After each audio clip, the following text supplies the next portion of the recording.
वाढवण या शब्दातच वन आहे. वाढवण म्हणजे निसर्गाच्या वनांचा विस्तार किंवा समृद्धी होय. परंतु दुर्दैवाने ह्याच वाढवणमध्ये प्रशासनाकडून खूप मोठ्या प्रमाणावर वृक्षतोड होत आहे. याच बेकायदेशीर वृक्षतोडीविरोधात आणि सरकारच्या दडपशाहीविरोधात इथला स्थानिक आक्रमक झालेला असून थेट धरणे आंदोलनाला बसला आहे. हाच धागा पकडून आपण थेट आंदोलकांशी संपर्क साधूयात आणि जाणून घेऊयात त्यांचं नेमकं म्हणणं काय आहे.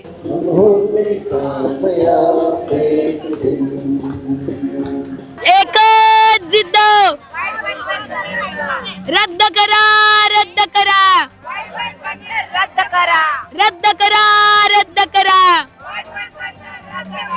गाव आमच्या हक्काचा, नाही कुणाच्या बापाचा, गाव आमच्या हक्काचा, नाही कुणाच्या बापाचा, जमीन आमच्या हक्काची, नाही कुणाच्या बापाची, जमीन आमच्या हक्काची, नाही कुणाच्या बापाची, निसर्ग आमच्या हक्काचा, नाही कुणाच्या बापाचा, निसर्ग आमच्या हक्काचा, नाही कुणाच्या बापाचा, समुद्र आमच्या हक्काचा, नाही कुणाच्या बापाचा, समुद्र आमच्या हक्काचा, नाही कुणाच्या बापाचा, शंखोदर आमच्या हक्काचा, नाही कुणाच्या बापाचा, शंखोदर आमच्या हक्काचा. नाही कुणाच्या बापाचा. एकच जिद्द, वाढवण बंद रद्द, एकच जिद्द. वाढवण बंद रद्द.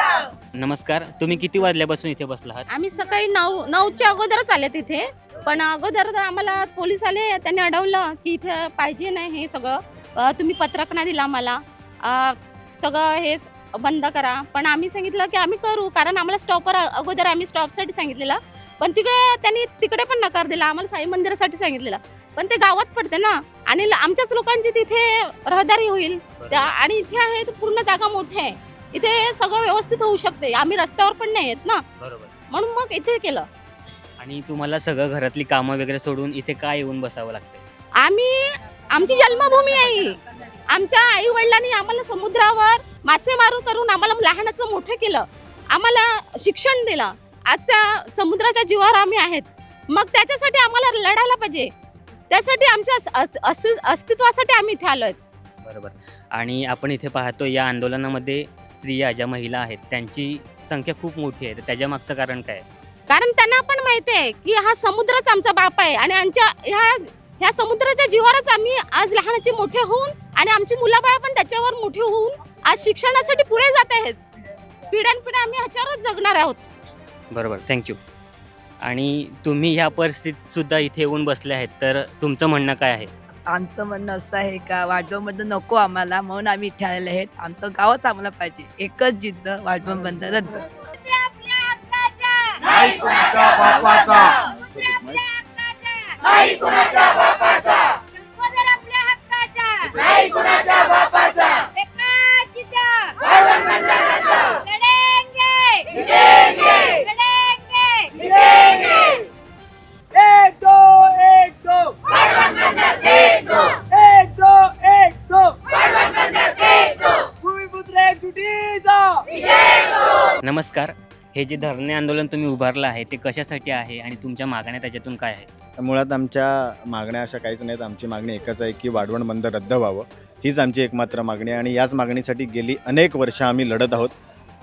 रस्त्याचं काम करण्याचा सरकारने प्रयत्न केला, प्रायव्हेट कंपनीला ज्याला काम दिलेलं आहे पोलिसांच्या प्रोटेक्शनमार्फत त्यांनी प्रयत्न केला. आम्ही तो प्रयत्न अनेक ठिकाणी विरोध करून थांबवण्याचा प्रयत्न केला. गाड्या येतात इथे डंपर भरून, दगडी भरून, पण आम्ही तो थांबवण्याचा प्रयत्न केला. त्याच्यानंतर सरकारच्या लक्षात आलं का इथे लोकांचा विरोध आहे, आणि त्याच्यामुळे त्यांनी काय केलं की जिकडे रस्त्याचं काम सुरू होणार आहे त्या रस्त्याच्या 500 मीटर डाव्या साईडला, 500 मीटर उजव्या साईडला, म्हणजे 500 मीटर अवतीभोवती त्यांनी एक तुगलकी असा मनाई हुकूम जाहीर केला उपजिल्हाधिकाऱ्यांनी. मुळात आंदोलन होऊ नये, लोक जमू नये, लोकांनी विरोध करू नये, आणि हा विरोध सरकारपर्यंत किंवा मग सर्वसामान्य लोकांपर्यंत पोचू नये यासाठी हा निर्णय सरकारने जाहीर केला. तरी त्या निर्णयाच्या विरोधात आम्ही इथे जाऊन धरणे आंदोलन करतोय. कारण की तुम्ही आम्हाला आमच्या जमिनी, आमचा समुद्र, आमची उपजीविका, आमचा डायमेकिंग व्यवसाय जर उद्ध्वस्त करणार असतील, आमची किनारपट्टी जर उद्ध्वस्त करणार असतील, ज्या किनारपट्टीच्या आधारावरती सगळा मच्छीमार समाज, सगळा शेतकरी, इतर सगळे समाज अवलंबून आहेत, ते जर उद्ध्वस्त करत असतील तर मुळात आमचं घर उद्ध्वस्त करतात असं आम्ही समजतो. त्याच्यामुळे जर आमचं घर उद्ध्वस्त करत असतील तर सरकारने कितीही आमच्यावरती दडपशाही करण्याचा प्रयत्न केला, सरकारने कितीही असे तुगलकी निर्णय हे करून तयार करून आमच्यावरती लादण्याचा प्रयत्न केला, तरी आम्ही शांत बसणारी लोकं नाही आहोत. आम्ही आमच्या हक्कासाठी, आमच्या घरांसाठी, आमच्या समुद्रासाठी, आमच्या जमिनींसाठी, आमच्या शेतीसाठी, आमच्या डायमेकिंग व्यवसायासाठी आम्ही जेवढं रस्त्यावरती येण्याचा प्रयत्न करू तेवढ्या वेळ रस्त्यावरती येऊ. आणि हे धरणे आंदोलन आज सुरू होते, हे धरणे आंदोलन रात्रंदिवस चालू राहील, दिवस रात्र चालू राहीलच. पण हे किती दिवस चालेल याचा आम्ही अजूनपर्यंत फुलस्टॉप घेतलेला नाही. हे आंदोलन इथून सेंटर पॉईंट ठेवून आम्ही संपूर्ण किनारपट्टी या आंदोलनाच्या माध्यमातून पेटू आणि इथूनच सरकारची तिरडी बांधू, हे गोष्ट लक्षात घ्या. सरकार म्हणते की विकास होईल, मग तुमचा विरोध का आहे? मुळामध्ये वाढवण बंदरामुळे डोंगरापासून सागरापर्यंत सगळं उद्ध्वस्त होणार आहे. पालघरच्या विनाशाचं मूळ असेल तर ते वाढवण बंदर आहे. सरकार म्हणते की 10 लाख नोकऱ्या देणार, पण माझ्या जिल्ह्याची लोकसंख्या फक्त 31 लाख आहे. मग 10 लाख नोकऱ्या नक्की कोणाला देणार, हा मोठा प्रश्न आहे. त्याच्यामुळे सरकार हे दिशाभूल करते आणि वाढवण बंदरासोबत जे बाकीचे प्रकल्प येणार आहेत त्याच्यामुळे पालघरचा जो पर्यावरण समतोल आहे तो पूर्णपणे उद्ध्वस्त होणार आहे. कारण फक्त सागरच नाही तर डोंगरापासून म्हणजे प्रत्येकाकडचा समाज ह्या प्रकल्पामुळे उद्ध्वस्त होणार आहे. आणि ह्या सरकारची एकच भूमिका आहे, ती भराव करणं हीच भूमिका आहे. सगळ्या ठिकाणी भराव करून रस्ते बांधणं, ज्या रस्त्यासाठी भराव केला त्याच्यामुळे नैसर्गिक नाले बुजले गेले आणि त्याच्यामुळे जर आज पूरस्थिती आली, फक्त एका दिवसाच्या पावसाने एवढी पूरस्थिती आली, पुराने रस्ते वाहून गेले. तर ही फक्त सुरुवात आहे. जर समुद्रामध्ये जर 5,000 एकर जमिनीचा जर भराव केला तर ही आमची गावं जी कोळीवाडे आहेत हे पूर्ण पाण्याखाली जातील. त्याच्यासाठी आम्ही आमचं एकच आहे, मागणी कोणतीच नाही आहे. वाढवण बंदर रद्द हीच आमची एकमेव मागणी आहे. आणि म्हणून आम्ही वरोर गाव ह्या वरोर गावाने सुरुवात केलेली आहे. म्हणजे असं म्हटलं जाते की ह्या सरकारने रामाला तर चोरलंच आहे, पण आता ज्या रामाच्या पदस्पर्शाने आमचं शंखोदर हे पावलेलं आहे ते शंखोदरही बुडवायचं काम हे सरकार करत आहे. म्हणून या सरकारच्या हुकुमशाही सरकारच्या विरोधामध्ये आम्ही धरणं आंदोलन चालू केलेलं आहे.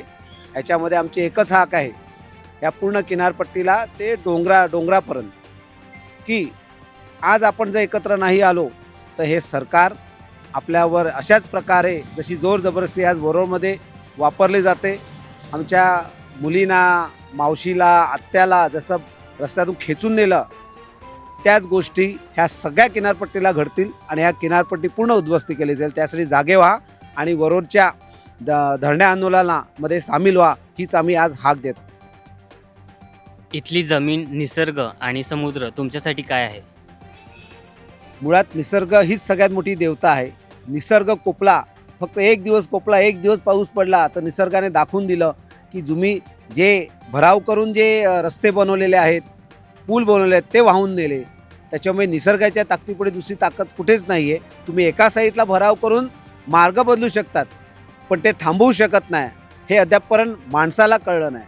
माणसाने निसर्गाला फक्त ओरबडण्याचं काम केलं आहे. निसर्गाने आपल्याला भरभरून दिलं पण आपण निसर्गाला फक्त ओरबडण्याचं काम केलेलं आहे. तरीही निसर्ग आपल्यावर कृपादृष्टी दाखवतोय आणि त्याचं आता हे जे मूळ आहे, वाढवण बंदराचं जे भूत आहे, त्याने पूर्ण निसर्गच नष्ट होणार आहे. जंगल नष्ट होणार आहे, डोंगर नष्ट होणार आहे, नदी नष्ट होणार आहे, समुद्र नष्ट होणार आहे. म्हणजे इकडचे जे प्रत्येक समाज प्रत्येकाचा ह्याच्यावर डिपेंड आहे ते सगळंच उद्ध्वस्त होणार आहे. कारण आमच्या इकडच्या किनारपट्टीची लोक स्वयंरोजगारावर निर्भर आहेत आणि स्वतः सक्षम पायावर उभे आहेत.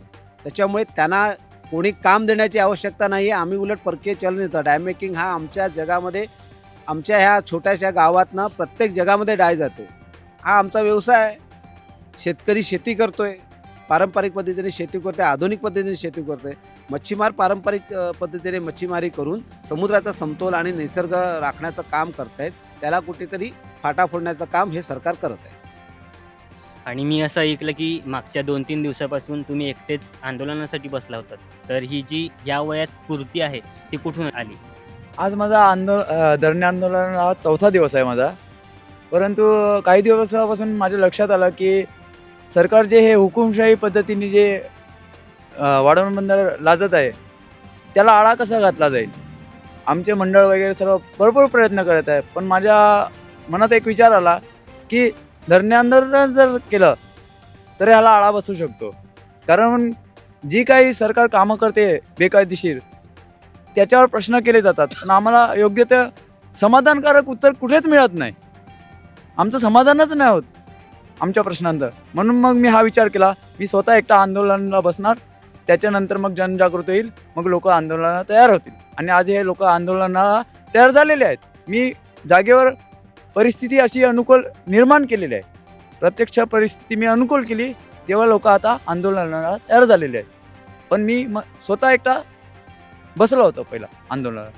एक जो व्हिडिओ व्हायरल झाला होता त्याच्यामध्ये तुम्ही ट्रकच्या समोर झोपला होतात आणि नंतर मग प्रशासनाने तुम्हाला फरफटत घेऊन गेलात, तर त्याच्याबद्दल तुम्हाला काय म्हणायचं आहे? आमचं घरच जाणार आहे, आमचं समुद्र जाणार आहे, त्याच्यामध्ये आम्ही कोळी आहेत. आमचं घर त्याच्यावरच चालते, समुद्रावरच चालते. आमचं आयुष्य संपणार आहे, आमचं पूर्ण म्हणजे उद्ध्वस्तच होणार आहे. मग आम्ही जगून पण काय करणार ना. त्यासाठी आम्ही खाली ट्रकच्या खाली गेलेलो की ह्याच्यापुढे आमचं जगणंच मुश्किल होणार, मग आम्ही जगून पण काय करणार. तुम्ही आम्हाला न्यायच नाही देत, मग कसं तुम्ही पूर्ण हुकुमशाही चालवतात, हे चुकीचं आहे. त्यामुळे नाही, आम्हाला वाढवण बंदर पाहिजेच नाही. आणि हिचं टी शर्ट फाडलं होतं.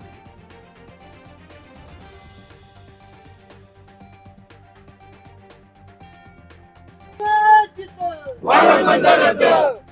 इन्कलाब जिंदाबाद. इन्कलाब जिंदाबाद. भारत माता की जय. हम सब एक है. हम सब एक है. हमारे गांव में हमारा राज. हमारे गांव में हमारा राज. लड़ेंगे जीतेंगे. लड़ेंगे जीतेंगे. वंदे मातरम. वंदे मातरम. हर हर महादेव. हा संपूर्ण परिसर निसर्ग संपन्न आहे. इथे राहणारा मुख्य समाज हा कोळी आणि शेतकरी आहे.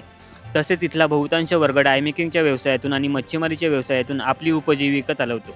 त्यामुळे वाढवण हा शब्द केवळ एक भूभाग नाही, तर तो इथल्या स्थानिक भूमिपुत्रांच्या अस्मितेचा, संस्कृतीचा आणि पोटापाण्याचा भाग झालेला आहे. परंतु आज इथे वाढवण बंदर हा प्रकल्प येऊ घातला आहे आणि याचाच तीव्र विरोध म्हणून इथला प्रत्येक माणूस आज प्रशासनाला एकच सवाल विचारतोय. ज्या विकासामुळे आमची झाडं, आमची माती आणि आमचा रोजगारच हिरावून घेतला जाणार असेल, तर तो विकास नेमका कोणासाठी? आता वरवर नाक्यावरून सुरू झालेलं हे बेमुदत आंदोलन सरकारला झुकण्यासाठी भाग पडेल का, हे पाहणं महत्त्वाचं ठरेल. कॅमेरामॅनसह मी साई घरत, माइंडस्ट्रोम डेली अपडेट्स.